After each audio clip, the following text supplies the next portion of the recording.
This is the Above Average Podcast, and you are listening because you want an above average life.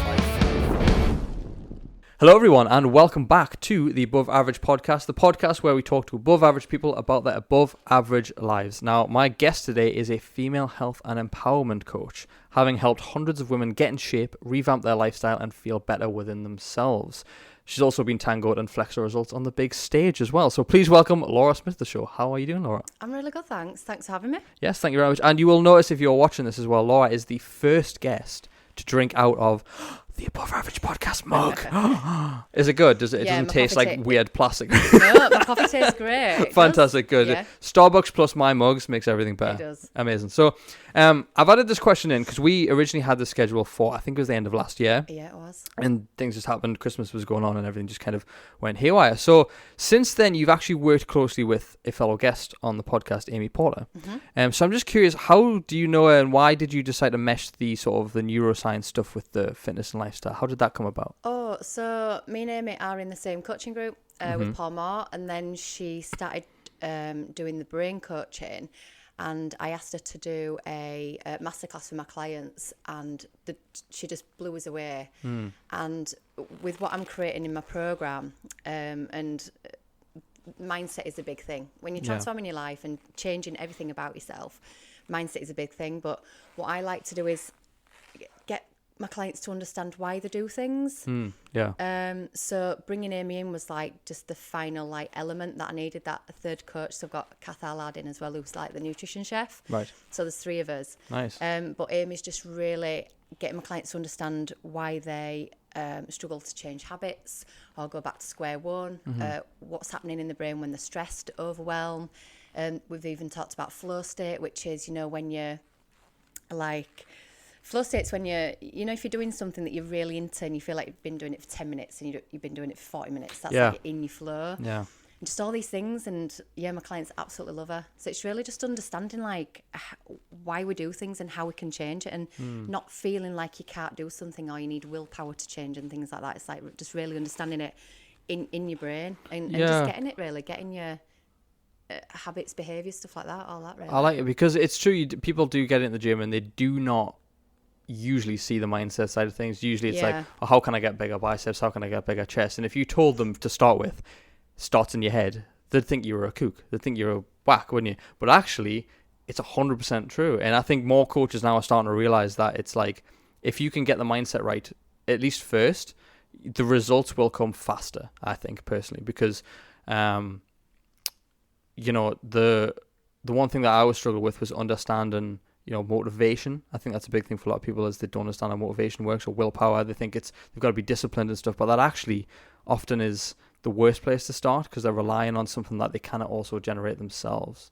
Yeah, so like, especially with the sort of jobs that my clients have, so marketing, running businesses, and they've got families. Some of them do, some of them don't, but very high pressure jobs, and they put a lot of pressure on themselves to do well. So obviously that's leading to, low energy at the end of the day if they're not looking after themselves. So then they've got no motivation to go to the gym. They can't be bothered. But overwhelm is a big one, and being stressed. So then when you're in overwhelm, you can't focus, you can't plan, you struggle to prep. So it really takes a hit on your energy as well. So like bringing Amy in is getting women to understand, like, it ain't just you. It's like how your brain works, and here's how we can unravel it all. And then you can understand or kind of nip it in the bud as soon as you start feeling overwhelmed. You know why? Yeah. Yeah. So we're working really well together. Yeah, I can imagine it's easier to convince women to look more into that side of it than men, I would imagine, because with like being a man, I'm just like, if you told me when I started going to the gym, oh, you need to learn about mindset and why you do things, like, piss off, give us me big biceps. Do you know what I mean? So I'd imagine women take to that a lot easier than men. Well, I guess that. Because I'm 40 this year, and my clients are between like 35 and 50. And when you get a bit older, your priorities change and your values and your commitments change, and it ain't just about like the weight loss anymore. Like, my clients are with me because it's not just about weight loss anymore. They want to feel good.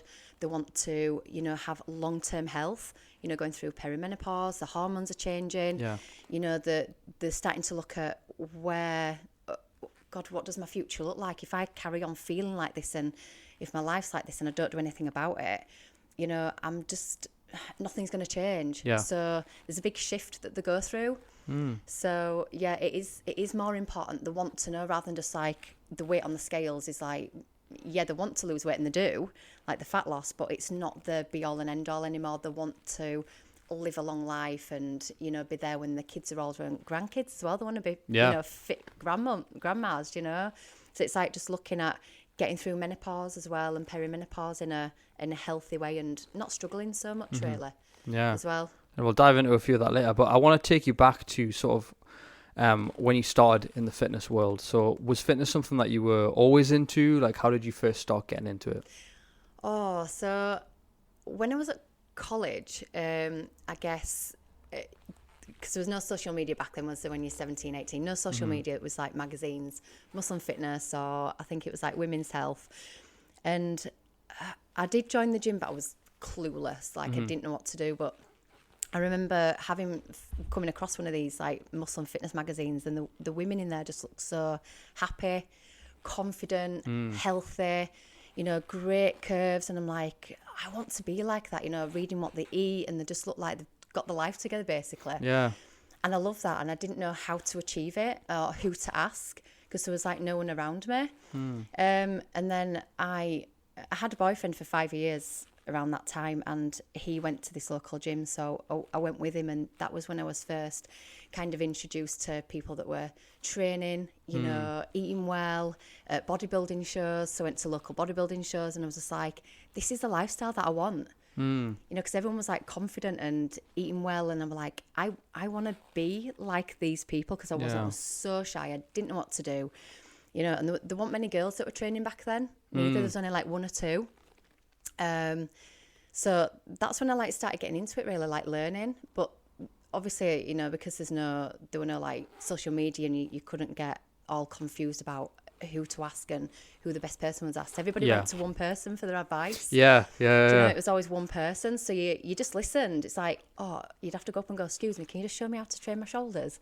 Which you'd never get these days, would you? You would never get people doing that in a gym. If someone comes up to me in a gym, I'm like, oh, who are you? What do you want? You know? Yeah. So you had to pluck up the courage and just ask somebody to show you. And then if you wanted to help with your diet, you're like, can you just write me a diet plan out on a piece of paper? And like, yeah, just follow that. There were no questions or anything. You just got on with it. But when I started getting into bodybuilding, there was a girl that was like local, and she owned a gym around the corner. And my boyfriend at the time was like, go speak to her and book some sessions. And I'm like, I daren't, like, I'm, you know, too scared. Yeah. Like, just go. So again, bottled up the courage to like go and ask her, and I booked some PT sessions with her every week, and she did me a diet on a piece of paper. And then there was like some shows that were coming up the next year, and she was like, start in January, we'll do you a diet, start in January, and then the show's in May, and we'll just see how we get on. So I was like, yeah, I'm going to do it, because at the time I was like going out too much, like, as you do when you're in your 20s. You get it out your system, yeah. Yeah, going out too much, and not feeling good about myself. And I was just like, this is the commitment that I need to kind of focus and stop going out, stop drinking all the time, and really commit, and like just go 100% in, really. So I did. Wow. Yeah. So between you starting the gym and doing that show, what's the time frame between that? Oh, I'd probably say like a couple of years, 2 or 3 years. I was going to say, the way you said it, I was like, is this like a 6-month thing? Did you just, because you seemed like very interested straight away, you said, yeah, I'll go for it, do a show. Yeah. Yeah, no, I was like on and off training. So I was still training a little bit, but I still going out on a weekend and stuff. But then I didn't like it, because whilst I was getting results, and then I wasn't getting results because we were still eating out. We were going for curries on a Friday with my friends, and then Saturday we were out, Sunday hungover.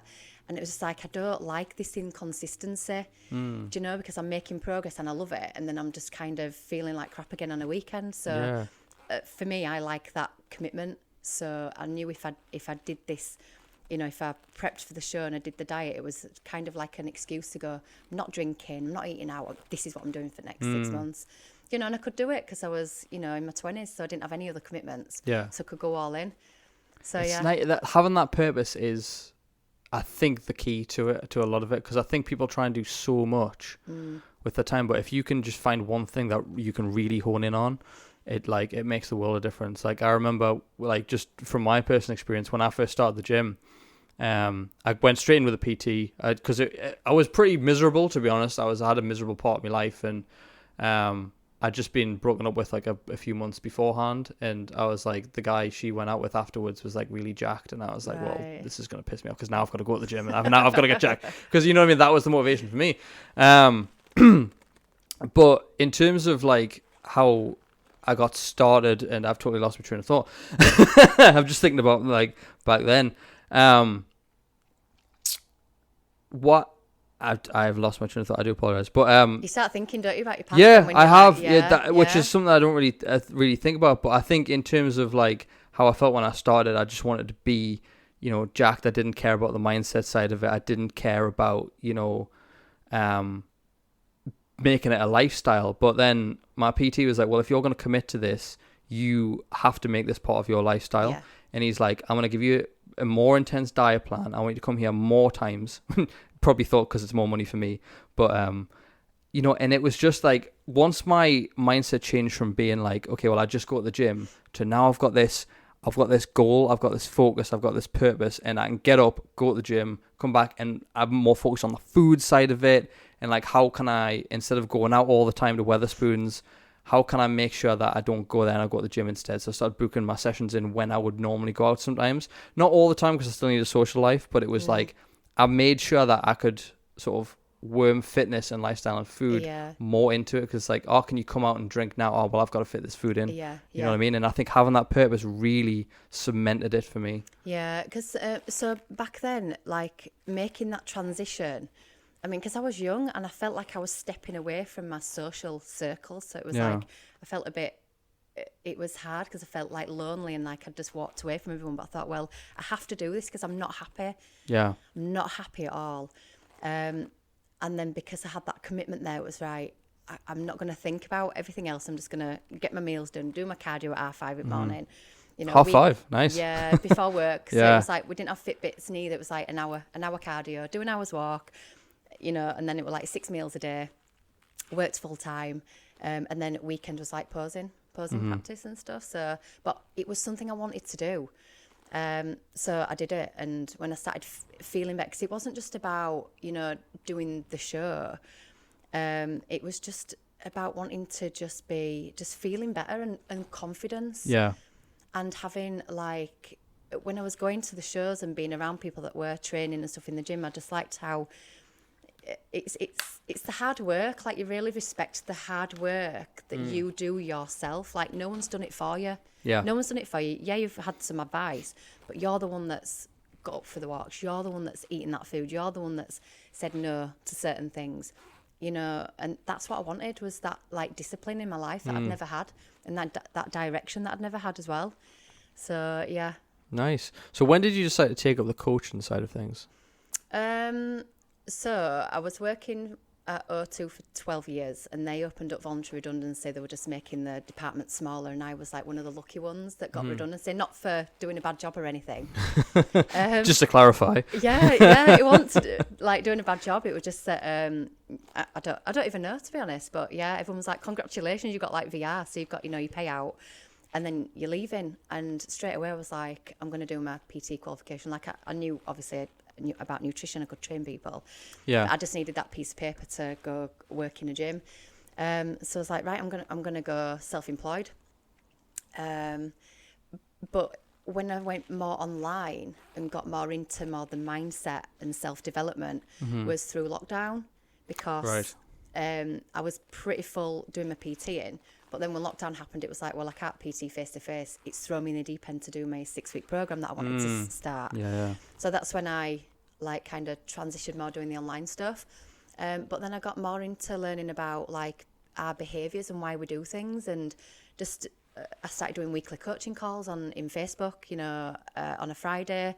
And I loved that. I loved inspiring people and motivating people and talking about my own struggles in my past. So my clients really related to me, to say like, well, Laura's been through like, the shit that I've been through, and she hadn't had that emotional support from her family. And, she's a single parent, she's running this business, and she's still looking after herself and it like inspires other people to go, yeah, I can do this.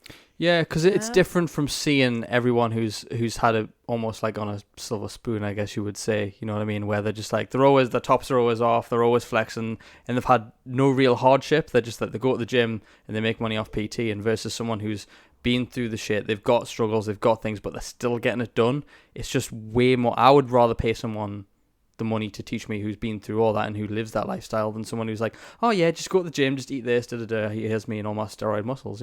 But it's not like as much as we want to like feel good, look good, of course we do, like, and I say to my clients, if you want to say that you want to look good, it's not vain. When you're brought up, when you're a kid, if you're a bit too confident, you're cocky or you're vain if you say you look good and stuff like that. But there's nothing wrong with that. No. And I say to my ladies now, I'm just like, give yourself compliments every day. And life's too short to be not wanting to take photos of yourself and look at yourself and feel good about yourself. Like, I've been there in the past where I haven't felt like that about myself. And I don't want to feel like that. So, of course, I'm going to go.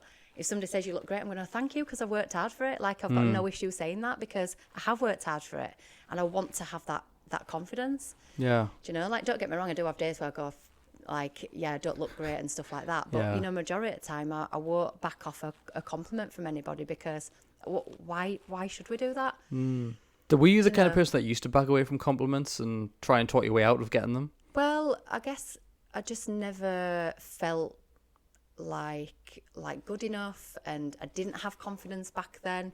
So doing the work to feel good about yourself, it takes effort. It's hard. So then when you get to that place, it's like I don't want to go back to this person that I'm growing, moving away from, and I'm growing into this new person.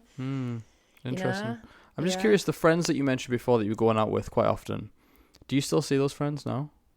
No. This was like years and years ago. Still, you can still be friends with them. I'm just curious, like, did it? I guess like you're just on different paths, aren't you? Like, you do see the odd person, but no. Yeah, really, no. It's hard though, isn't it? Because I think that's one thing that scares a lot of people about making this big change to their lifestyle is they're so cemented with the same friendship group who they go out drinking with. But if you stop drinking, you stop going on nights out, it's like, what have you got in common now? Yeah. That's why you have to find those new connections and make friends in those new circles.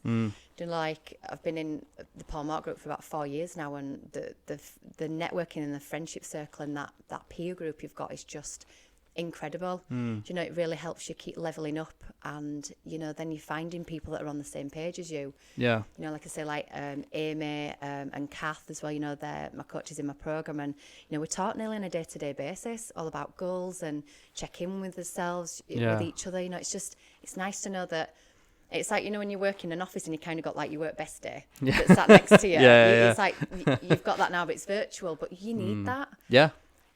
As much as I say to my clients that you've got to be your biggest cheerleader, because if you don't have people around you that are not saying well done, and you're relying on that to feel good, like you kind of your self-worth, and you don't get it, it's going to make you feel a bit crap if you haven't got that support around you. That's why you have to be your biggest cheerleader, say, I am doing a great job. I am an amazing person. Just like really have that good language about yourself. Yeah. Because if you're relying on getting it from the people that are around you and they're not like that, then you that's it when you can easily give up on your goals or stop working on yourself. I agree. And I think the people that I've got around me now, if I stopped going to the gym and stopped, making content or whatever, they'd be like, well, what are you doing? Like, they would encourage me to start back up again. Whereas I think if you stay in that sort of circle where, you're going out drinking or whatever, and then you stop going to the gym, they go, oh, well, you've got more time to come out with us. Come on. And they don't encourage you to go back to what's actually more beneficial for you.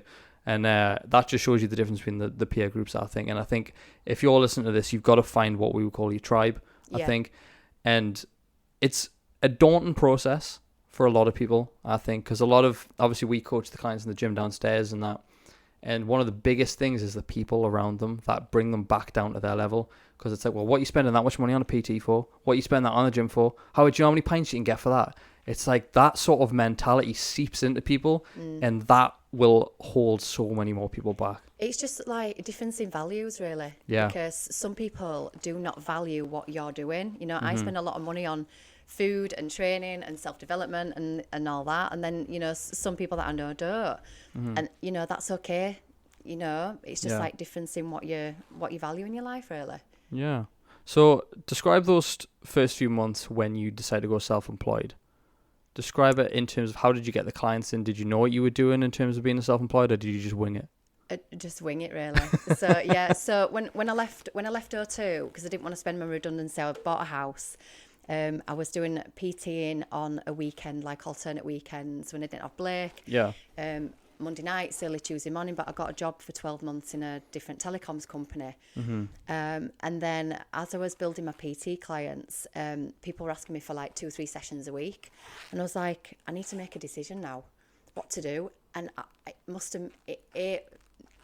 it was so uncomfortable for about a month. I was like, what do I do? I don't know, let this company down. But then I want to go self-employed. Yeah. I just didn't know what to do. And it was like eating me up. It was like awful. I knew what I wanted to do, but I just didn't want to let these guys down. Yeah. And then I just handed my notice in, and then I went, did the PT, and it was like best thing I'd ever done. But I didn't know what to do. You don't think about running a business back then. It's just, you're just doing what you love.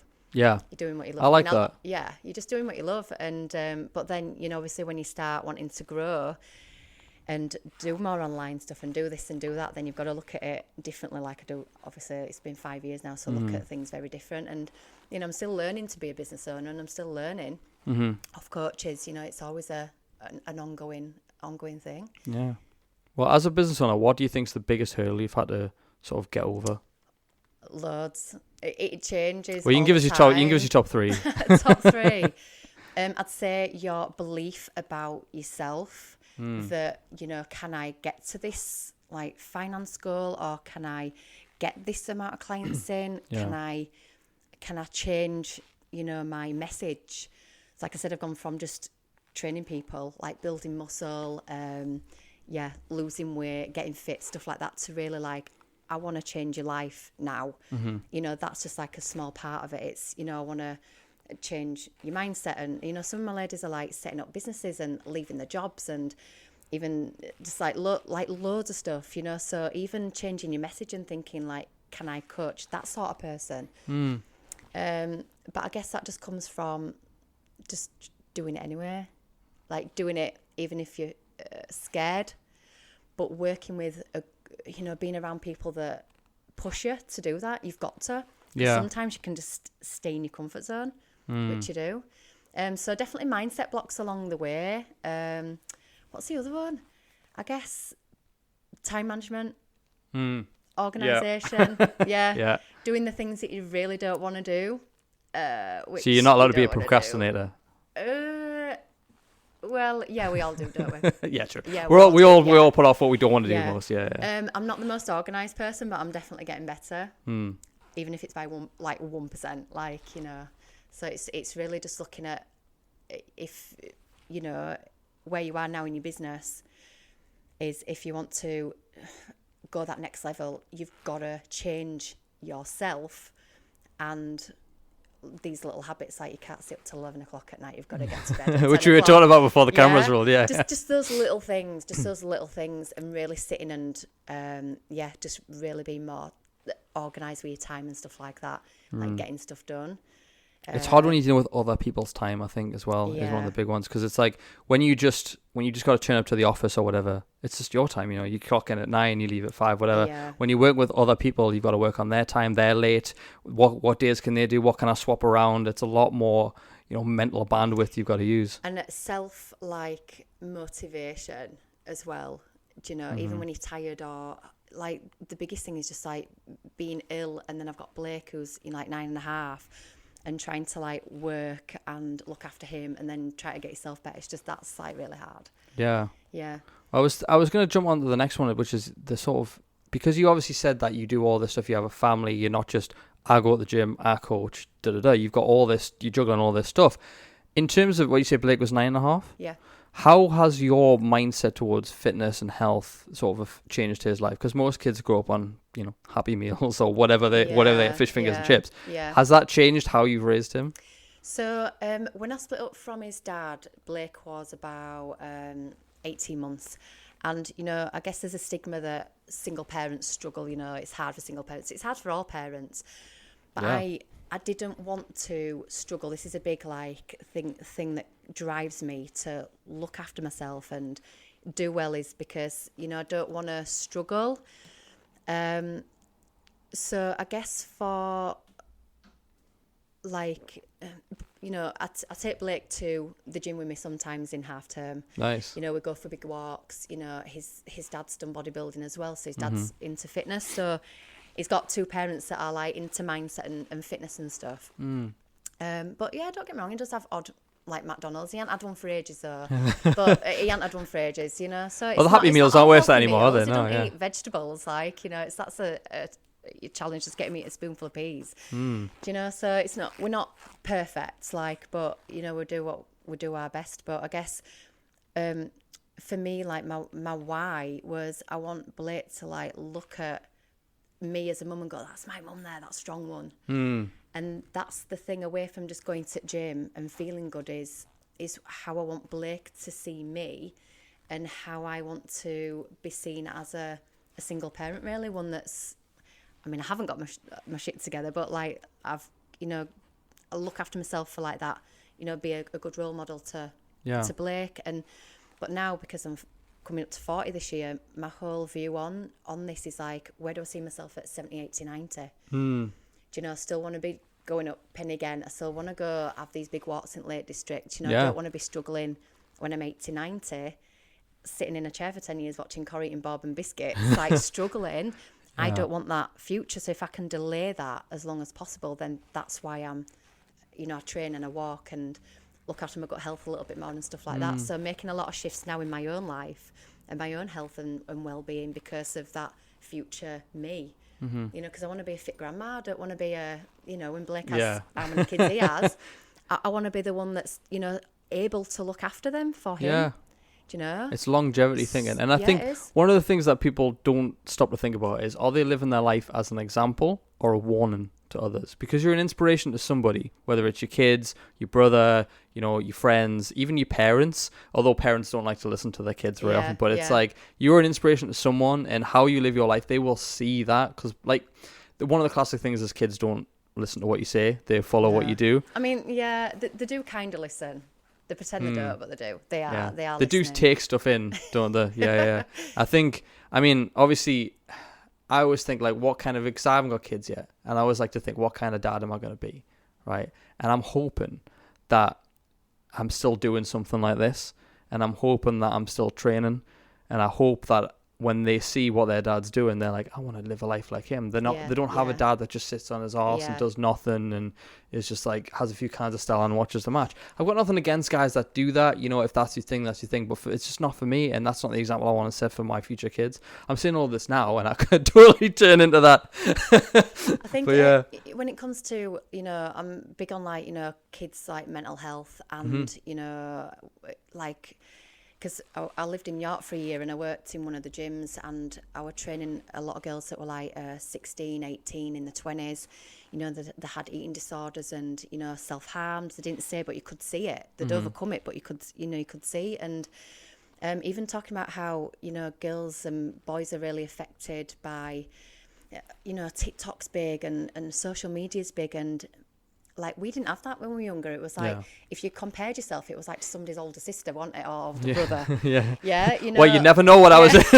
you know, never know. So you always compared yourself to, like, maybe someone in a magazine or somebody's older sibling.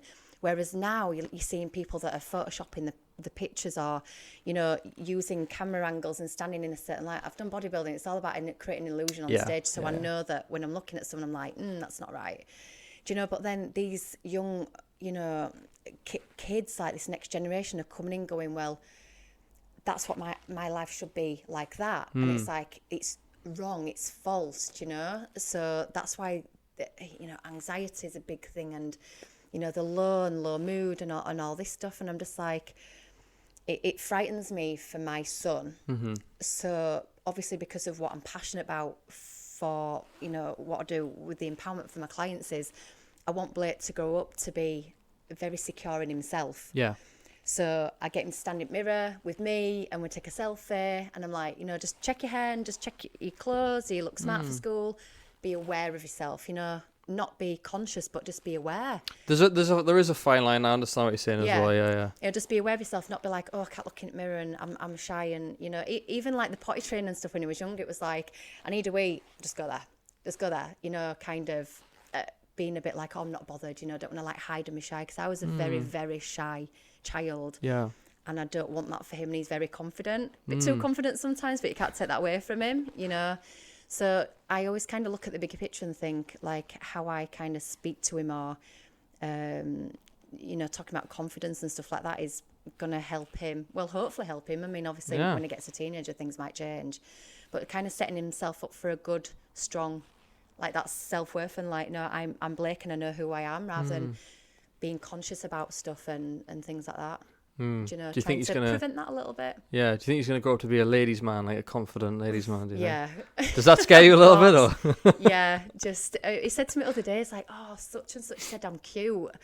And I'm like, you are cute. But I'm like, oh, dear. Do you know, it's like starting already. And I've got such and such has got a crush on me at school. And yeah. Do you know? But he's a good looking little boy. And it's funny. It's like, it's funny. He is. And he makes people laugh and stuff like that. So yeah. Yeah. So your partner, does he go to the gym as well? Am I right? Steve, yeah. So, yeah, he actually just started going to the gym when we got together. So we've been together for it's 5 years this year. So, but he was doing like rugby and stuff like that. So, yeah, different kind of training. Yeah, but still something fitness related. Fitness. Yeah. So the reason I bring that up is because obviously one thing that we see a lot of, you know, working in the gym here is we get couples who one of them starts and the other one doesn't. And that can sometimes cause a rift. Is that something that you've experienced with your clients? Yes, a lot. Even now, you know, a big thing is that my partner doesn't support me, and he thinks it's a waste of money and we can't afford it. And I'll just say, look, it's because he doesn't value it at all. Doesn't value it. That's why he's going to say can't afford it. You know, even though, you know, they've got very good jobs and, you know, they go on holidays and da-da-da. So, you know, it's a bit like reassuring my client that, you know, if this is going to make you a better, you know, if they've got kids, a better mum, and you've got more energy to handle your home life. And, you know, they come to me saying like, you know, I'm 50 this year, I'm 50 in a couple of years. And I said to myself, I'm going to get fit at 40, and it didn't happen. So I'm going to get fit at 50 and I have to do this. I want to go on this holiday when I'm 50, or, you know, on my 50th birthday, be really in a good place, but looking at the health as well. Because, you know, when we get older, you see your parents that are kind of struggling with maybe dementia or illnesses. And it frightens you because you think, oh, shit, like I need to sort my shit out basically now, because I don't want to end up like my mum and dad. Do you know, we might still get dementia and stuff like that, but if we can prevent that. Do you know? It's like, so, I'm here for a good time, not a long time. It's like, well, that's exactly what's going to happen if you keep these bad habits up. You're going to have, you know, a shallow life, really. Yeah. So, definitely when it comes to handling unsupportive partners, I am very good at that, you know, because I've had one myself and I've seen my dad. My mum and dad were together for like 38 years. It was very controlling, very manipulative, narcissist. It was horrible. So growing up in that background and knowing that wasn't right, which luckily for me, I did see that wasn't right. And doing all the kind of understanding people's behaviours and stuff like that. Like, I like that challenge. I do actually like it, you know, in a weird way, because because I'm all about being empowered and being independent and stuff, and not taking shit off people. Is, you know, I'll help you handle your partner so then you can kind of enjoy what you're doing and stand up to them and go, no, I want to do this. Whereas it's like, oh, I'm getting too much grief at home, I won't do it. And then going to the takeaways and the drinking just for an easy life. It's like, no, not doing that. Yeah, if you do the easy stuff, your life becomes harder as you go on, I think. But, you know, handling people is like one of the biggest things you can like learn in your life, because it is always people that are going to get in your way. You know, like the unsupportive partners or the families. And how do you stay motivated and you know, eat different meals to everybody else, and go to the gym when everybody's kind of chilling on the sofa and you don't really want to go out for a walk when it's raining, nobody wants to go. And it's that, and it's just saying like, I'm still going to do it. And like I say, I've done it for years, you know, because I wanted to. And I kind of liked that thing that I was doing something a little bit different. I was out at 6 o'clock in the morning catching the sunrise whilst everybody was in bed hungover. I liked that. Yeah, there's I know it sounds weird, but there's like a smug superiority there, isn't it? It's like, I'm better than you, but not really. But not like being better, but just like it's a nice feeling that you're out and there's nobody about, and you're doing things that other people aren't doing. I don't know, it's just a bit of like a feeling a bit different, not just doing what everybody else is doing. I think for me, I don't know whether you feel this way, but for me, it's a weird sort of peace as well, because you don't feel like you're surrounded by the rabble, I guess you could say. I don't. Maybe that's just my own take on that, but it's just calm. It's just like calmness on a morning, before then, roads are busy and then everybody's out and you're going for a walk and stuff. Like when you do it, it's just nice and calm. Yeah. Yeah, especially when you've got a busy mind and a busy life and stuff. You just need to get those moments, because it's just wholesome. You just feel good. Yeah. Yeah, I agree. I'm going to have to go up and catch the sunrise tomorrow morning. Yeah. So even walking in the dark, or walking in dark or walking in rain, you just think, nobody else is doing this, I'm doing this. It's that that kind of, that own cheerleading, showing yourself that, I'm doing this. Yeah, I've grown up like around like where I live. It's just massive woodland. If you look at my village on a map, it's like just this tiny little like bit of bricks, and then there's just trees and green all around it. So I grew up kind of always wanting to go off and explore the woodlands and stuff, and there's just something peaceful about being in there. So I totally agree with that. But back to the partner thing, would you ever tell your client to get their partner to train? Do you ever tell them to try and convince them to change their mind?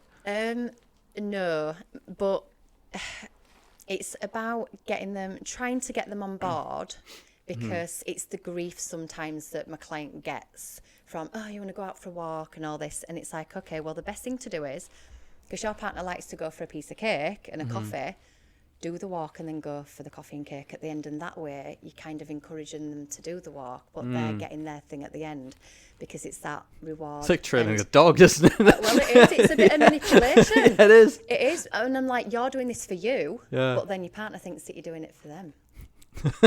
And that's how it is, because psychologically mind-jacking your partner. Yeah, chimp paradox, isn't it? Yeah. True. So it's just about like being strategic about it to get what you want, but actually like making it all about them. As well. That works. Yeah. Do you think in a weird way like that would matter if you did that as a man versus doing that as a woman? Do you think the difference between how it looks as manipulation and then just like subtle? But it's healthy, isn't it? It's not like a bad thing. It's not like it slowly lead them to their death. Do you know what I mean? It's like, but I know it's funny that I know a few people who would rather their partner did like cocaine or drink than get healthy. Do you know what I mean? And I'm like, surely you should be pushing them in the opposite direction, but I guess you've just got to be really, like confident in going, I've got to do this, even if people are saying, what are you doing that for? And no, don't do that. And don't do that. You've got to do it. You've just got to do it and stay in your lane, because over time, it might take weeks, months, half a year. People will just leave you alone, and they'll go, she's doing it now, I just need to just back off. They eventually accept it, don't they? You'll get, because when people don't value it or they don't understand it, that's when people question it, and then we feel like we're getting attacked. Oh, what are you doing that for? Like, people might say, what, you were eating chicken and potatoes in the car at like 9 o'clock on a Saturday morning? I'm like, because I was hungry, but I know that I feel better for that rather than getting a croissant, as much as I wanted to get one. I'm just like, but when you've been doing it a long time, it's just easier just to go, well, I'm just doing this because it makes me feel good. Yeah, there's a sense of pride that you don't really feel that much in it. You don't feel pride about eating a Chinese takeaway, do you? You feel good when it arrives, and then you feel shit afterwards. But eating, like you said, chicken, rice, and broccoli in the car at 7 o'clock in the morning or whatever, there's a sense of pride that you can get out of that. Going to the gym before anyone else, there's a sense of pride. Going when all your mates are going out for a stag do or whatever, you say, I'm going to be a bit late because I've got to hit this gym session first. There's a sense of pride in that. And I feel like that's what more people should seek out. It's like, look for the moments where you can be proud of yourself for doing something above the average as well. Just a name drop in there. Yeah, but it's just about, just being like, just confident in saying no to something or saying yes. Yes to something, even though you're getting all the shit around you or the questioning and things like that. Because over time, people will then see how good you feel and how good, the changes in your weight loss, if that's what your goal is. And then they start asking questions like, oh, what are you eating today? Or what are you doing? And have you been for your walk this morning? Yeah. You know, you'll always go through that transition. Yeah. So you just got to stick with it, you know. Yeah, it's funny you say that because like my mum's she got a shock recently. She's like, I need to start losing some weight and stuff, and I need to start doing this. And I've texted her every day, have you been out for your long walk yet? Yeah. And I'm hoping that one day it's going to sink in that she needs to go for these long walks. I'm like texting her just like, I've got it on copy and paste, and we know it's just copy paste. Have you been for your long walk yet? But yeah, I think you're 100% right. So in terms of we mentioned at the start, your female empowerment is a big thing for you, right? So obviously, when you hear the words female empowerment, the people might automatically assume like, you know, some sort of feminist, you know, whatever, right? So I'm curious, how would a little bit, yeah, but like in a good way, you're not like the way. Crazy hair, No, you know, screaming at men. I hate men. No, men are nice. Yeah, men. Like some, yeah. some. Some. I like how just some of them are assholes. Yeah, but so I'm curious, how would you define female empowerment? It's about just being empowered and having that confidence and saying yes to you and saying, I'm doing this for me, even if people aren't on board. And just really like, just knowing that you deserve it and you're worth it. Do you know that you deserve to feel good and have that confidence and give yourself compliments and just look after yourself. Do you know, and be happy. Do you know, it's all about being happy and like content in your life. You know, when you've got them, if you've been through struggles and stuff like that, and it's just being empowered to go like, I'm doing this for me no matter what. Like I don't care what anybody says. Yeah. You know, and you get a lot of shit, but just ignore people and just don't take it personally because it's just a reflection of where they're at. Like I say, they don't get it, they don't value it, or you know, they're questioning it because that person wants to change but they're not, and then they'll go, oh, what are you doing that for, or you know, like question it. Does that make sense? So yeah, just being empowered just to feel like you deserve to feel happy and take charge of your life. I guess. Yeah. Why do you think women struggle with that?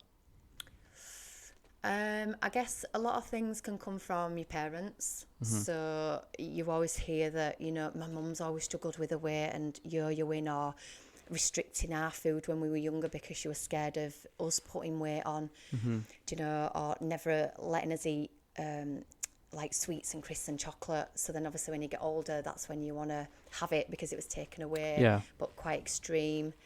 I guess just when you become a mum, you think that you haven't got time, or you feel guilty because I don't want to spend my money on myself. It's got to go on my son or my daughter or my family.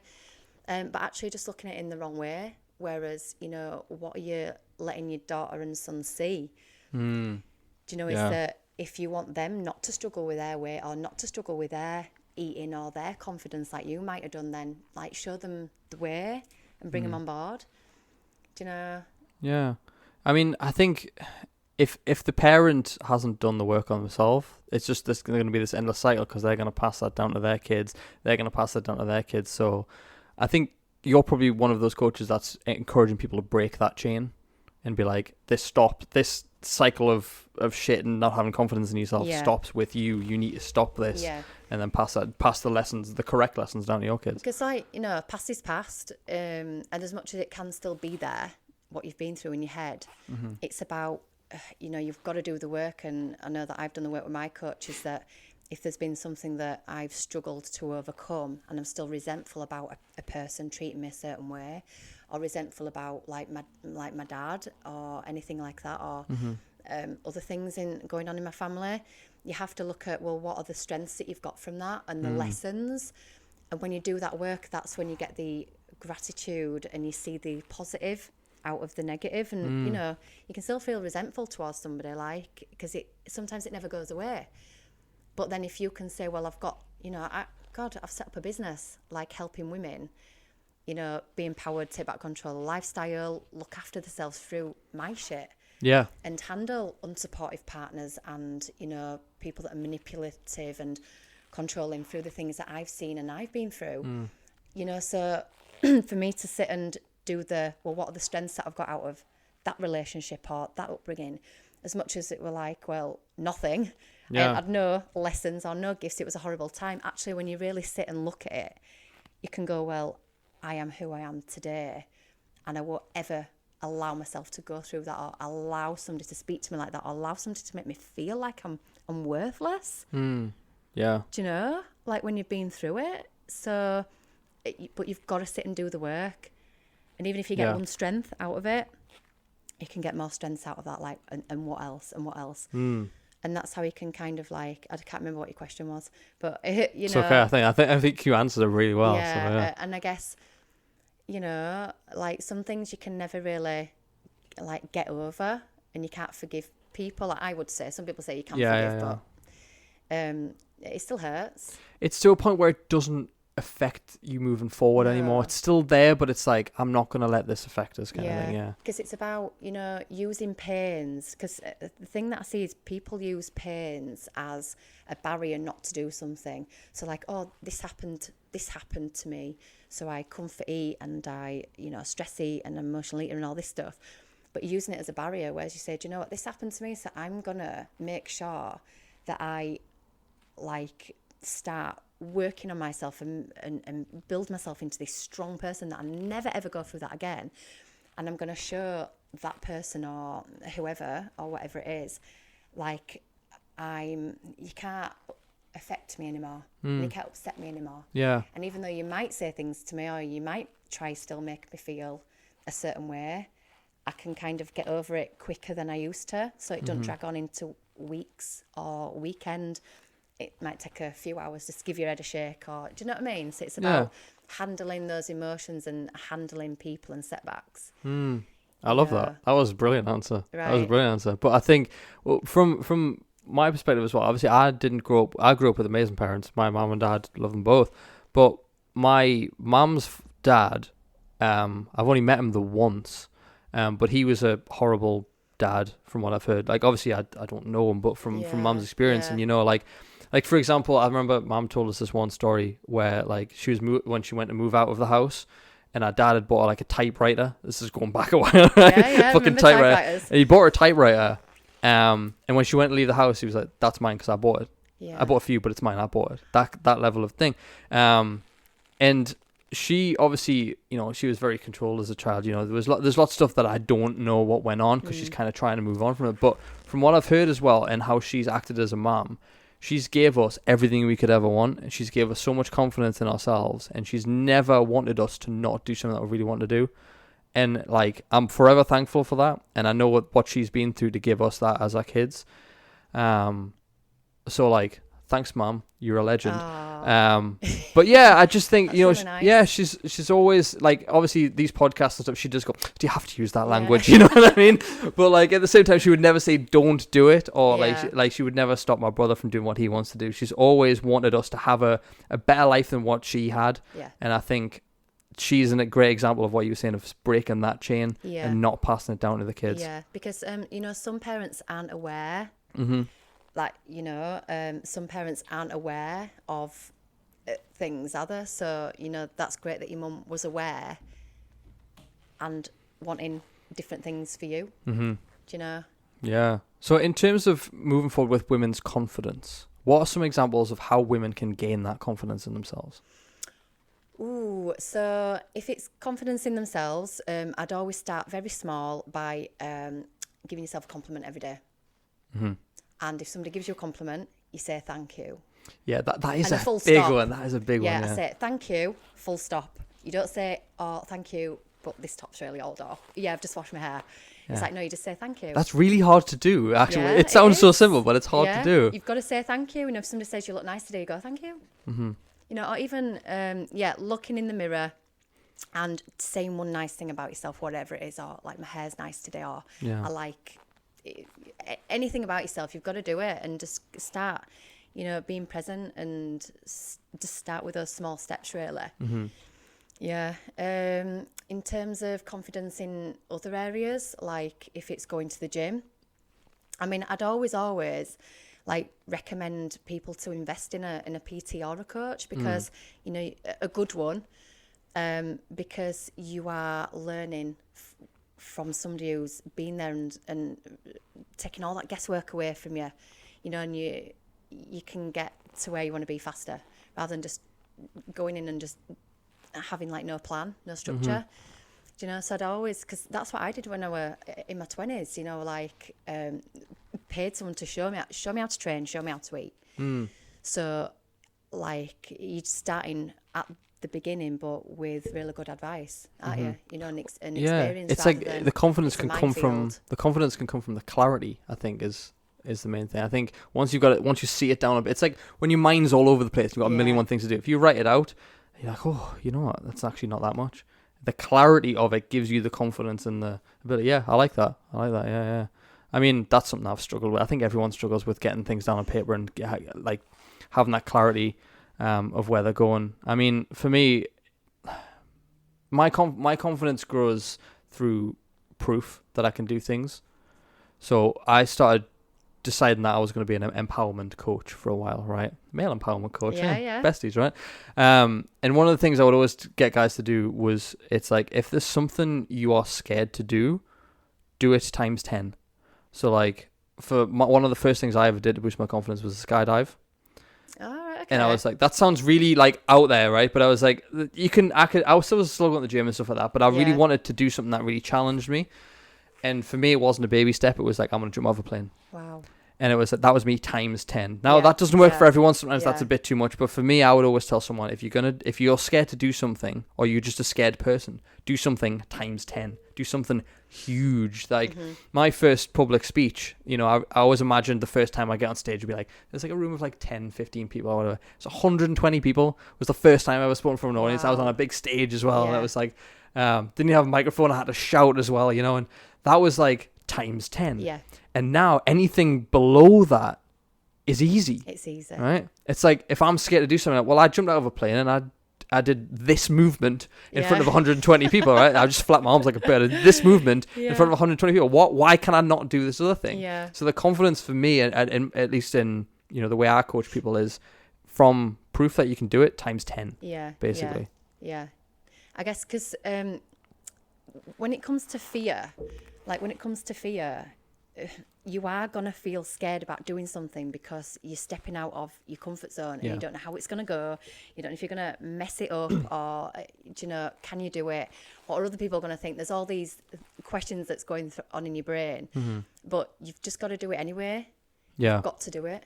Yeah. And if you do make a mistake or something goes wrong, like obviously not the skydive, you know, but if that goes wrong, you're gone. Sorry, you're gone. You know, but if it is like, for example, like maybe you want to meet new people because sometimes we outgrow our friendship circle, because especially if you're on this, you know, self-development path or you're wanting a healthier lifestyle, then you might need to take a step back from friends that aren't doing that. Yeah.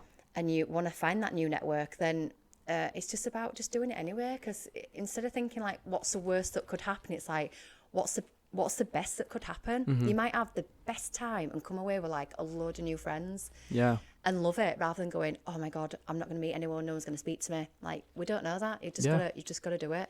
You can also go, well, what's the alternative? I sit here and I feel sorry for myself and I do nothing and feel the same I've always felt. That's not what you want. So when you look at what the best outcome but also the alternative, I think then you're like, okay, now I really need to do this. Yeah, amazing. So take me back to when you did your stage shows, when you were on stage, being all tangoed and stuff, right? So, so obviously you said you did that. Was that within 2 years of training? Yeah, because so it's about 2 or 3 years. Like I was on and off with my training, and then it's because I wanted to just stop going out and just totally change my lifestyle, have that commitment. But it was like 2011, so it was a few years ago. Yeah. How did your life change when you were like, when you signed that piece of paper or whatever it was to say, I'm going to do this show? So, I mean, I loved it because it was something that I wanted to do, and I didn't really find it hard because I was excited and I could see all the changes that we're getting. I felt good, you know, more energy that I'd ever had, energy through the food that I was eating, you know, and people were like, you know, like you're saying, oh, what are you doing that for? Like, you're eating chicken, rice and broccoli, like 10 o'clock in the morning. I'm like, yeah, I am. But then after a while, when people were seeing, you know, that were doing them early walks and coming in and they could see the changes and they were like more intrigued then and interested. But yeah, I've forgotten what your question was actually. Like, what was how did your lifestyle change when you did that? So I guess I had a brilliant first 6 months competing, like brilliant. Mm-hmm. And then there was that was like up to May and June. And then what you were meant to do was like come off your diet completely, eat a bit more food. And then there was another competition that came up about October time, because they created the Miss Universe for the NABA toned figure, like the first ever one. So I'm like, we've got to do it, because I've been like invited, of course. Yeah. And then, you know, I had seen the Miss Universes and the Mr. Universe, and it's everybody from all over the world, everybody. So I'm very lucky that I got the opportunity to do the first one. But then because I didn't really get the advice from coming off the diet, I kind of wanted to stay in shape for summer and go out, you know, like, and all that. So I kept my food really low. Never tracked a calorie, didn't track calories back then. And then when it come to diet again, I should have eaten up, but I didn't get the advice. So I really struggled with that diet, really struggled. My energy was terrible. I wasn't getting a pump when I was training. It didn't look right. I still had like a bit of fat here, looked different. Didn't get the right advice. Yeah, so it wasn't a very good diet actually. And I came 8th, so I didn't do too bad. I wanted a top 6. I was only 2 points away, come 8th at Miss Universe. So I wasn't too far off, but I just think if I would have got a little bit of better advice, then I could have got that top 6 definitely. Yeah. So after that, I was very low in mood, struggled with, I put 2 stone on, didn't have direction, couldn't go back to normal life. It was a bit, you know, because I'd absolutely absorbed myself in this diet, in the training. So I really struggled coming off it. Hormones were all over the place. Again, I didn't have the knowledge back then like I do now about putting your healthy fats in to manage your hormones, reverse dieting, like I know all about it now. Back then, I didn't. So, yeah, really, like, took a massive hit in my everything. Didn't want to train, just lost just the whole passion for it and everything. But at the time, I, like, met Blake's dad, and he was competing, so I started getting back out in the walks with him and stuff like that, and I found it really hard. I was, like, bursting out crying, walking up hills at 6 in the morning. It was horrible, but I had to do it to kind of sort my body out again. So then after that year, I fell pregnant with Blake. And then kind of just stopped training. Just stopped training, and you know, I was pregnant and stuff. So you train through none of the pregnancy then? No, just kind of thought I'm just gonna just kind of chill and just eat what I want, and yeah, just enjoy the pregnancy really. So I've gone from one extreme, so from the strict dieting to like kind of secret binging. I was like eating packs of crumpets and peanut butter like in secret and stuff, because I was just like eating all these bagels, and like I think a lot of people do after they've completed the secret eating and stuff. So I've done the binge, I say binge, what a little bit of binging, to then nothing at all because I was pregnant. And then when I had Blake, I got back into I'm going to go for my daily walks again and get back into it, but a more healthier way. Yeah. So when you made that decision to get back into it, was that hard? Like to when you sat there and you're like, I need to get back into this because I've had like 9-10 months out. Yeah, no, because so Blake was born in the October, and I waited till like January to get Christmas out of the way, and I thought, right, I'm just gonna go out for morning walks, because he was up at 5:30 every day anyway. Yeah. So by the time I'd fed myself and fed him, it was like 7 in the morning. I'm like, well, there's not what to do, so I'll just go out for a big walk. So I just got into it, just doing that really. So it just kind of kick-started everything. Yeah. From there. Nice. Yeah. I also found something. Did you compete in Miss Yorkshire as well? Yeah, so there was... Was that a pageant, or was that more of like a bodybuilding thing? Like, yeah, it was bodybuilding. So I did the Miss South Lakes to start, so that was in Cumbria. And then I did the Miss Northeast, and then they did Miss Yorkshire on the same day. And then I got an invite to Miss Britain, so I did that, and then the Miss Universe. That was all in the same year. You came second in Miss Yorkshire as well, didn't you? Yeah. Yeah. Was that... Were you just happy to be in the top 6, or were you like, damn, I didn't come first? No, it was fine. No, it was like I was okay, because as much as I wanted, because you kind of go into the shows, of course you want to win. It's a competition. Yeah. You want to win, and you're on a stage in a bikini, so of course you need to look your absolute best. Yes. So that's why I don't get some people that go, I'll just see how I get on, because it's like you do not want to come last, and you want to make sure that it's a comp. That's why you entered. But no, because I'd won like the Miss Northeast anyway, which was the qualifier for the Britain. And then when I did the Britain, I come second, but I wanted a top 3. But I was just buzzing. I was just buzzing out. I was happy with how I'd looked. what I brought to the day. You know, I'd eaten my meals to a T, did my posing, all my practicing, everything like that. So I was happy with my package no matter what happened. Yeah. Nice. You know? Yeah. Yes, it was a really good experience, like the first time. Yeah. So I was lucky because I know a lot of people don't. You know, it's hard. Because I know a few people. We had Sam Gibson on here, and he talked about how it affected his mental health, and he went like similarly, he went on like a really downward thing afterwards. Yeah. And I think, is it quite a common thing for after these shows that you kind of just abandoned? Like there's no, like obviously you've got a coach to the lead up. Do the coaches just not bother with you afterwards, like to teach you how to come back into like normal life a bit easier? Yeah, I guess it's hard because it depends who you get in your. It's who you get in your like knowledge from and guidance from. Yeah. And back in the day, you know, way back then, it was like just go eat normally, whereas you're flipping balloon. You know, like that's what happens when you start eating, you know, oh, let's go for Nando's, let's go for pizza and add one for 6 months, or, you know, and your body, especially as a woman, your body's a sponge and it soaks up all the carbs. I mean, it happens now. That's why when people do zero carb or keto and they start putting normal food in, that's when they just get the big weight gain. Because they don't understand what's happening with the body. It's you've got to kind of come out of the diet slowly, so reverse diet, and then start putting all the goodness back in that you've stripped your body of. Do you know? But it was kind of like old school advice back then, whereas now it's like a little bit different. Yeah. So, do you think you'd compete again? No. Never. No, never. Why? No. Because I don't want to, and I don't want to kind of struggle. You can't really have a child and a business. Well, some people do it, don't they? And then be like all into the competing, especially when you're low carb and stuff. Like you're just not with it. Yeah. You're just not with it at all. Yeah. Yeah. So no, I guess you've got to be very, very careful with with anything you do when it comes to your body and your health. You've got to be very careful with the knowledge and the advice that you get from that person, because you're messing with your body and your hormones sometimes. You know. Yeah. I agree. So obviously knowing all of this that you do know, when it comes to coaching your clients, what are some of the things that they come out with for reasons why? Maybe it's excuses why they don't train, maybe it's excuses why they can't do this or that. What's like the best excuses that you get that you have to overcome? Well, I guess it's the time, like I ain't got time, or tiredness, fatigue, especially when it's, you know, if they're going through menopause, perimenopause.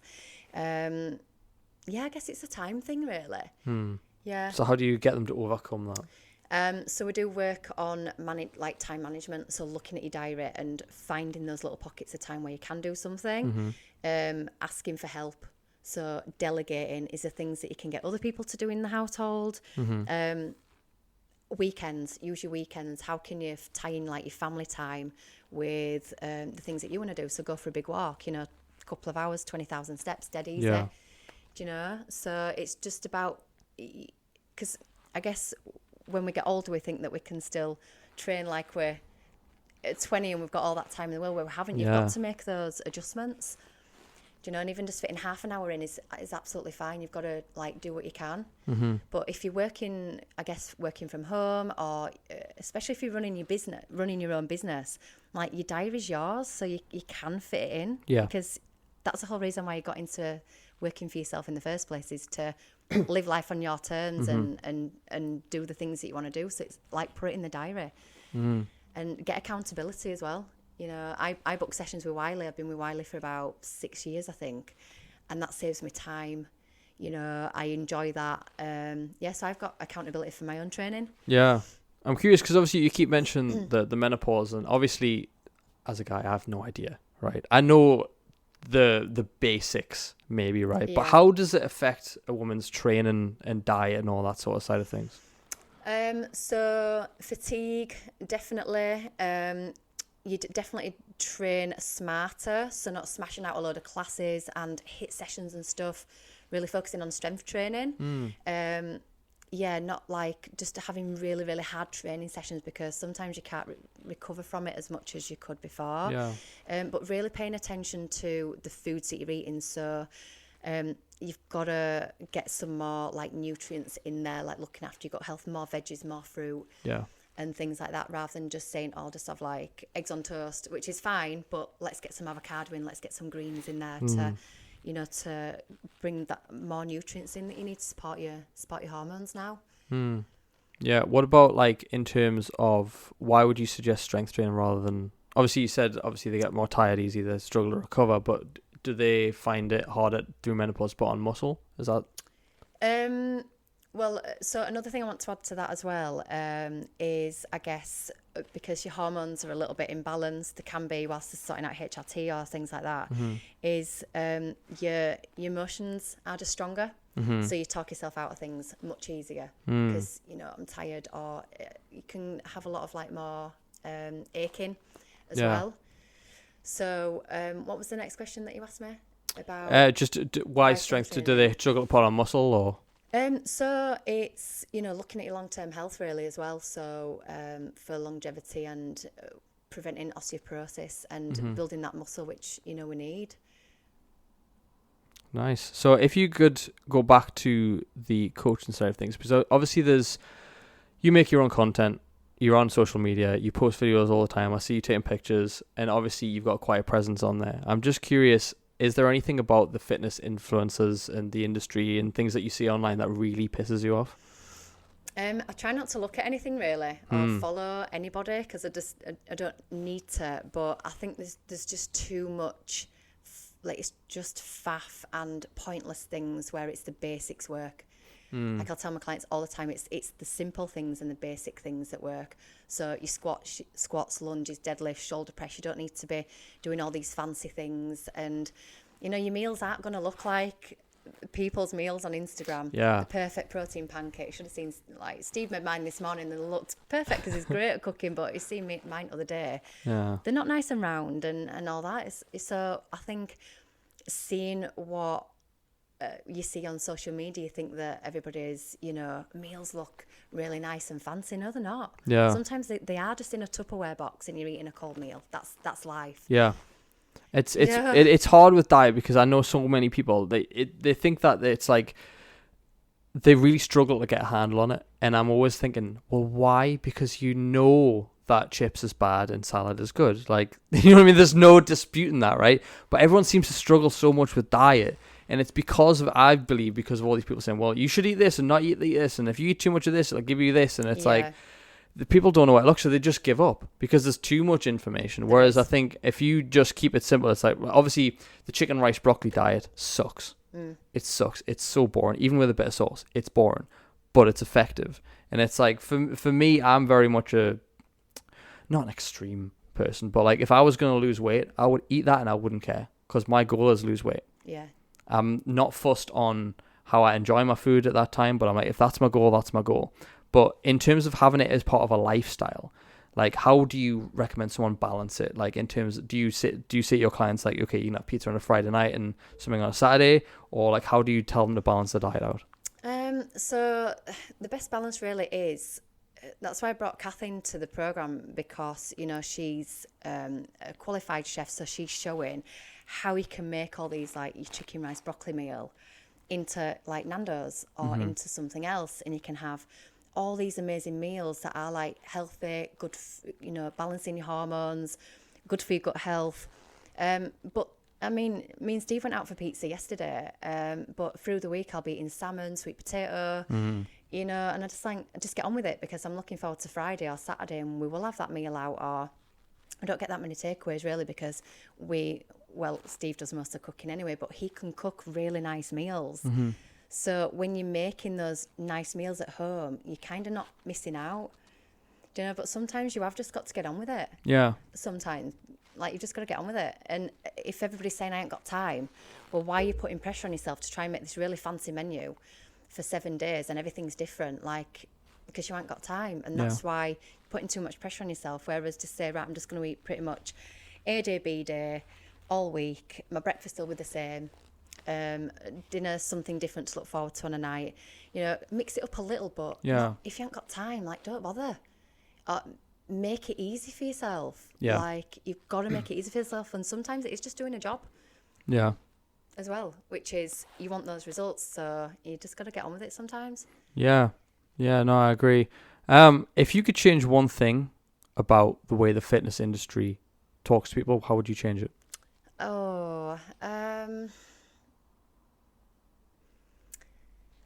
Well, I guess because it's all marketing, basically, because everybody's, like come into my world and buy my way, and that it is really complicated. So I think there's a lot of kind of dishonesty. And I was talking to my clients yesterday when I did the power hour. I do a power hour every Friday with them.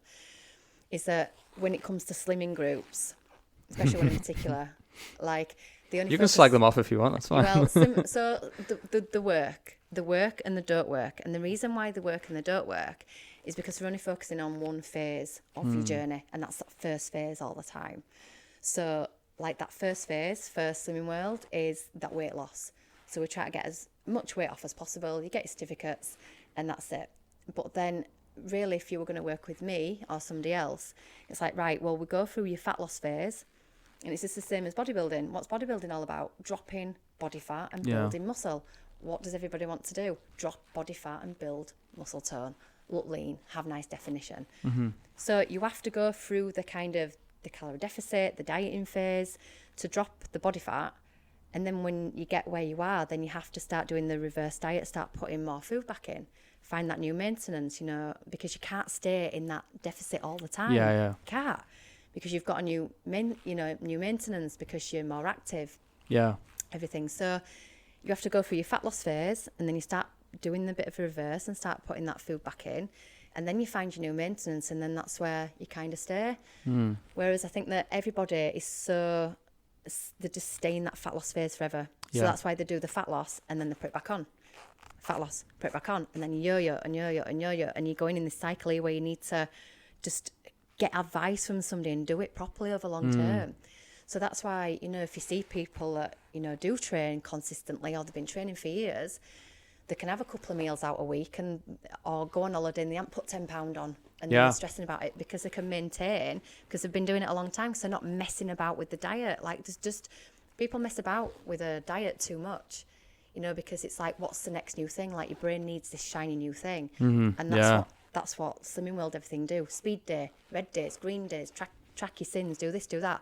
It's something different, but you don't need to. It's just basic. It's like simple things. Yeah. It's not exciting, is it? No, it's definitely not. Have you tried any of these like out there diets, like maybe it's the keto diet, paleo diet, things like that? You've never tried them? Nothing. No. Do you know people who have? Yeah. What happens to them? Well, just don't stick to it. Yeah, exactly. Put the weight back on. It's too extreme. Yeah, when you take diet too extreme, it's like you can do it because they're okay for short term. Mm-hmm. Like, there's nothing wrong with doing keto for a little bit. There's nothing wrong with it. Do you know? And especially if like some people are insulin resistant because they've eaten, too much sugar, too much carbs, for many, many years, and then they're struggling to lose the weight, is because they're insulin resistant. So you have to get your body like kick-starting again, basically. Is you're gonna have to do a bit of keto for a bit, because your body's just can't handle the carbs, the glycogen, the glucose. So so things are okay for short term, but when it comes to how to drop fat and build muscle, it's a simple process. It's not easy sometimes, but it is simple. Yeah. Do you know Chris Tibbetts? Yeah. Yeah. So Chris did a speech for our guys, and he said, excuse me. He said something really interesting. He says, the fastest way to lose weight is slowly. Yeah. And everyone was just kind of sat there like, what? But the truth of it is, it's like, if you lose weight fast, the chances of you putting that back on is like 90%. 90% of people who lose weight fast will put it back on. That's why like Slim Fast, Slim World, Weight Watchers, whatever you want to call them, everyone goes back after a while. You see the same people going through a cycle, right? Yeah. But if you lose it slowly, what you're then doing is putting the habits in place. Mm-hmm. You're learning the knowledge so that you don't go back to it. And you've built a lifestyle around it, which allows you to not hate your life, which I think is the biggest thing. Because the reason, like we said, most people fail their diets because they build this life around their food. They're eating like really small amounts of food. They're miserable. They're like, I've got to lose weight, stand on the scales. I haven't lost weight, or a breakdown.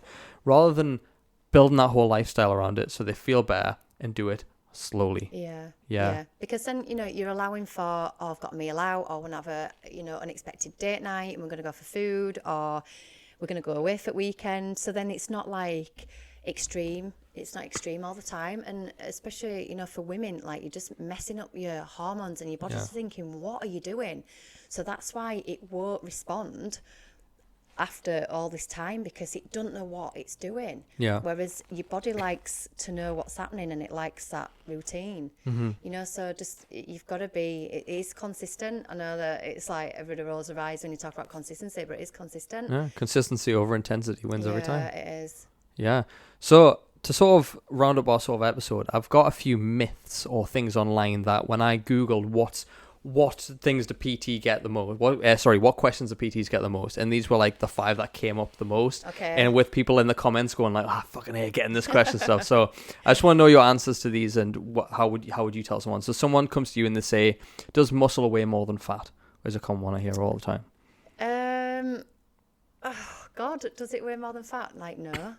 Yeah, it doesn't. A kilo is kilo, but people do say that as a myth, which is weird, right? Because it's like you think about a lot of people put it back to the BMI scale, and like a lot of people say, oh, the BMI scale's rubbish, doesn't take into account muscle mass. It's like, well, for the majority of people, they're not going to be an athlete, they're not going to be a bodybuilder or a rugby player, so the BMI scale makes sense. Like, weight is weight, you weigh what you weigh. Muscle does not weigh more than fat, but people do think that when it comes to, like, say they're going to the gym or whatever, then they're scared that they're, you know, lifting weights while they're big, that they're just gonna weigh more because they're putting on muscle. It's like, that's not how it's gonna. Not how it's gonna work. Like, you know, and I will correct people. Like, if they say, oh, if the weight's gone up, oh, it's probably like I've put muscle on. Like, you haven't put muscle on that quick. And again, you've got to eat a certain way and train a certain way to put your body in that state where it wants to build muscle as well. So yeah.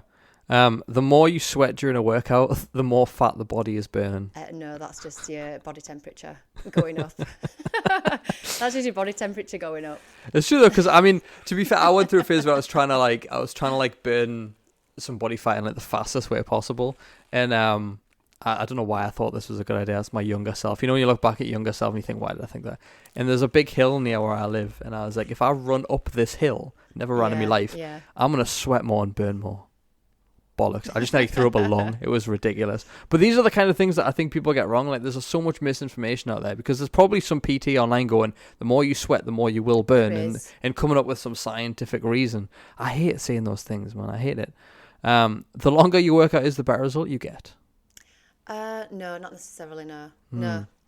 So what is the difference between someone doing an hour and a half in the gym and doing 40 minutes? Well, I guess like leg days can take an hour and a half, and then upper body's 40 minutes because it's a big muscle group, you know. But like, no, sometimes you're just wasting time.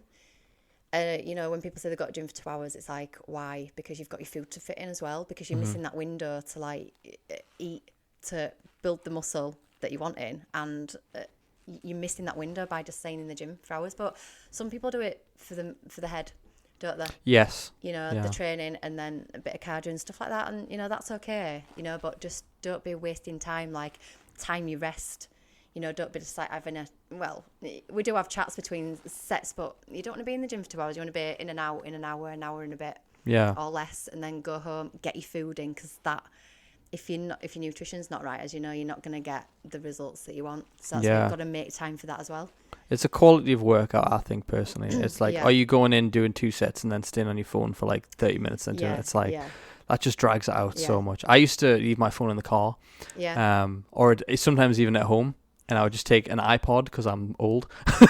And I would just have an iPod which couldn't do anything. I couldn't scroll Facebook. And I got workouts done so much faster. Yeah, I put mine in airplane mode or just leave it in locker now. But if I've got it for my music, but I'll put it in airplane mode. Like, I don't, it's my time. That's it. Yeah. Carbs are bad. No. But if you're insulin resistant, then you're going to, your body's not liking them at the moment. So it's not that they're bad, it's just sometimes your body doesn't need them. Where do you think that comes from, though? Because everyone's like, oh, I'm cutting out carbs, I'm eating carbs. Why do you think that's like the biggest thing to go to when people are trying to lose weight? So because if you do cut your carbs out and you stand on the scales will go down because you're not holding, you know, a little bit of that water retention from the carbs that you eat. You know, your muscles are not holding the glycogen from the carbs. You know, the scales show more than just weight loss. Yeah. And it's not necessarily like fat loss. It's weight, and that could come from anywhere. Yeah. I always like to say you could have had just a big poo and you've just... a couple of pounds, yeah. I mean, obviously when you go on stage and stuff as a stager, you've got to be dehydrated for the most part, haven't you? No, not necessarily. No. I guess no. This is like an old school thing as well. You see. So Correct I always drank water right up to the day, 5-6 liters of water a day, because obviously you are eating, but you're not eating that much, so you're drinking loads of juice and stuff. But the whole thing about being dehydrated, no. I always thought that was true. It's pretty dangerous. No. Yeah. No. Because I know a lot of... No, so again, it depends where you get knowledge from. Suppose, so, yeah, very true. This is a thing you can find out, like, there's so many different, like, ways to do it. But the whole thing of, like, being dehydrated is, so what I was told many years ago was that, like, you know, if your body fat's down, that tiny little bit of, like, water is not going to do... Don't know how to explain it really, but no, you shouldn't be dehydrated. But I guess for men, I don't know. I can't comment on that because I don't. Because I know for TV shows and things like that, whenever there's a shirtless scene, they get them to dehydrate for 3 days. Well. Which blew my mind. I didn't know that. It depends who gets you ready. I'm gonna talk from a female perspective.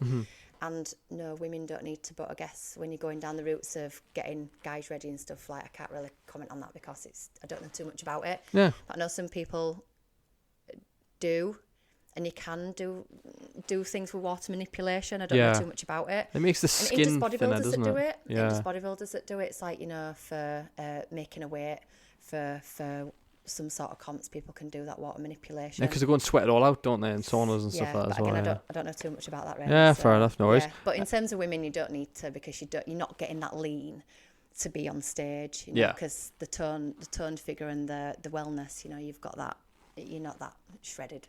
Yeah, basically, you don't need to be like that on a daily basis, no. You don't have to walk around like that, no. Some people are genetically gifted, dangerous. But yeah. Well, it is. So I couldn't live without my water. I'd be gone. I mean, I've drank, I think it was just before COVID started is when I started learning about, like, how much water I actually need. And I got this big pink water bottle, so I couldn't ignore it. Yeah. Because it's like in the corner of my eye, there's this big pink thing staring at me. I'm like, I have to drink. And it's honestly, I feel so much better. What's this, 5 years now since the whole COVID thing started? Well, it was like 2019, I think. So yeah, about 5 years I've been, and I could not live without my bottle. I'm like a baby. I need my bottle with me. I've always got water with me. Yeah. I don't understand how people don't. I know. If I'm in a restaurant and I've got like a coffee or a beer or whatever, there's a glass of water next to it, I have to have some sort of H2O. It's mad. Skipping sleep can cause weight gain. Skipping sleep. Yes, if you don't sleep very well, or broken sleep and things, you know, it's going to raise your cortisol levels and you're going to feel a bit, you know, more stressed and tired, so you can hold water retention from that. Yeah, nice. Crunches will get you abs. Crunches, within reason. Mm-hmm. Yeah, you're still working your stomach muscles, but there's like planks and farmers carries, like loads of different things that are going to be working your abs rather than just like bending your spine. Yeah, but then you still need to feed that muscle to grow. It's still your abs is still muscles through your food as well. So it's a mix of your training and your diet. Yeah, because you've got to have quite a lower level of body fat for your abs to really show through anyway. So I think if you're going to train anyway, I think you should have a strong core no matter what you do. Yeah, that's why everybody pulls the back, because the core is like weak and bad posture, and you're walking about just kind of really too relaxed, like round here. So yeah, strong core 100%. I mean, I pulled my back last year and paid for physio, and that really scared me. I thought, I do not want to pull my back again like that, and it took me out of my training. So how did you pull it? Doing a deadlift, which was fine. Like I thought my form was fine, but it was just too much like spine loading, so too much squatting and deadlifting and not working on like other things like lateral lunges, good mornings and stuff. So my mobility was poor basically, whereas now like mobility is like pretty important. So I'm getting all my clients to do mobility. I was just going to say that mobility is quite important. So what kind of mobility exercises would you recommend? Just rather than just like training in one plane, so like squatting, lunging, which is, you know, you fall back, up and down, you've got to look at being mobile in all ranges. Mm-hmm. Yeah. Do you ever recommend like yoga and stuff like that? Is that ever something you tell your clients to do?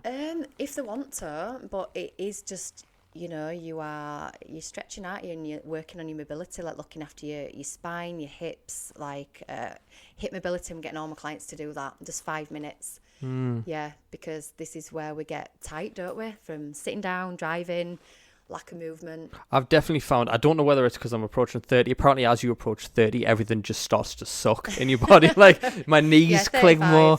Yeah, I think I'm just starting to cripple a bit now, to be honest with you. But I think I used to run around a restaurant for like 8 hours a day or whatever, right? And I was so fit. Now that I'm working in an office, I'm like, ooh, everything's tight and I can't move as well and I feel older. So I'm like, I'm having to change my training to actually reflect that now. Definitely. I cannot do as much of just like push, pull. I've got to do movement exercises. Yeah, which you is can't just go in and train. You've got to warm up. Yeah. Yeah. If I don't warm up, I'm like, oh, this I can't do it. Yeah, because if you pull your hip or your back or your hamstring, whatever, because you're not warmed up, then you're out of training for a little bit. Yeah. Well, not out of it, but then you've got to just train around it and do more mobility and then pay for physio and stuff. So it's like just get it done. Yeah. But if you look at if you follow any accounts like on Instagram about training on mobility and stuff, like you'll see people are getting into the 40s and that and going, well, I'm not training this way anymore. I'm actually looking at, wow, how I'm moving. Mm-hmm. Yeah, that longevity and. Yeah. So with your whole coaching, I'm just curious, why, in your best words, I know we've kind of covered this in stages over the course of this interview, but if you could describe why you do what you do, how would you sum it up in a sentence? Ooh, why do I do it? Because I don't want women to struggle in their life with their confidence, their happiness, just with what to eat, how do I train, what do I do, their emotions, everything. It's that stopping that struggle, really. Nice, I like that. So for someone who wants to work with you, how does your coaching level work? What's the first step they would take to work with you? The first step to get in touch, really, and then we'd have a chat on the phone to see if we're a good fit and if my coaching is right for them. Because if it isn't, then we can refer them to someone else. And then we work in 90-day phases as well. So what do you cover over those 90 days? Oh, God, everything. So they'll get a planner to like set out some goals. So I've got a 90-day journal that they get in the post. We work on everything. So working on like the values is a big thing. And because when it comes to like not feeling yourself, because everybody wants to feel a bit better and they're feeling in a rut, they're stuck, they're not feeling themselves. And it's like, well, something's missing. And we need to figure out what's missing, but you need to figure it out from the small exercises that I give you. Yeah. Especially when you're stressed, overwhelmed, or you're just feeling a bit lost. We work on nutrition, training, but most importantly is like just kind of taking back control of your entire lifestyle. Yes. Really. Yeah. But handling your emotions is a big one, and going through perimenopause and yeah. Do you ever find yourself becoming a little bit more of a therapist now? Now, like people start telling you. So people come to you with their problems, and you're like, "Well, we went to talk about diet. Now we've talked about like your entire childhood. Now, yeah." I mean, kind of, because when you do get into this business, you are like you're that therapist, you're a coach, shoulders cry on, you're a doctor, bit of a business coach now, just helping people like set up, like one of my clients last year set up her own side business. Nice. She's fully booked. Just loads of things really. I've helped somebody overcome the fear of the dentist. Like it's mental. They come in to like lose a bit of weight or to feel a bit better, and then they always start uncovering all these other things, which excites me. Yeah. As well. I can imagine it's nice seeing those results for people. Yeah. Yeah, because it's all the things that are going on in the background that's getting in our way to achieving the thing that you think you want to achieve. And it's a thing in coaching is the thing isn't the thing. So you think that you want to lose weight, but it's like it isn't because of that. It's why do you want to lose weight? Well, I want to have the confidence to set up a business. I want to have the confidence to I don't know. Oh God, everything. It could be everything. Yeah. Yeah. Nice. Like it ain't just about the weight loss. It's about getting something from that. So like confidence, handling your home life, going for a promotion. Yeah, just it's like everything. Yeah, no, I like it because people come to coaches for one specific thing, and then the coaches will always give them what they want, but then also what they need around it as well, which I love. So, Laura, if someone wants to follow you, where can they find you on the socials? What's your handle? Where's the best place to go to speak to you? Best place? Well, I'm on Facebook, Laura Smith. Instagram is Laura Smith Female Coach, and I'm on LinkedIn as well, which is Laura Smith. LinkedIn actually to me earlier. I'm just curious why LinkedIn though, because I can't stand it personally. I really like it. No, I can't, because I did some VA work for someone, and I was like the LinkedIn guy, and I was having to communicate and like and post and stuff, and I found it really like false. Maybe it's changed since I last did it. This is going back like 4 years, so I found it really false. But you've had good results from it? Yeah. Class. Yeah. So I committed last year to spending a bit more time on it, building my profile, and it's just around. I don't know. I just really like it. I think it's more, rather than having like chit chat, you get like more meaningful comments, and you have more meaningful. There's not a lot of time wasters on it kind of thing. Yeah, maybe it's right actually. Yeah. And when you're scrolling, you're getting a lot of. You're not just like flicking through a load of shit. Sometimes it's a bit like, oh, that's really interesting, and it's just different. It's not professional. People think it's professional, but it's not. Yeah. Okay, maybe I'll go back on it. Maybe I'll give it another try. I do have an account somewhere. If anyone can find it, I can't remember what it's called. But I think I just posted my videos and stuff. But it was never for me. But maybe I'll give it a go. Maybe you've convinced me. Maybe this podcast has changed my mind. Yeah, fantastic. So, Laura, thank you very much for coming on the show. And as always, guys, please follow all the socials, mine included, and give us a 5-star review, because some people are still clicking that 4-star button. Would you believe? Unnecessary. I hope it wasn't you. I'll find out. So please, 5-star review, guys, and I will see you all on the very next episode.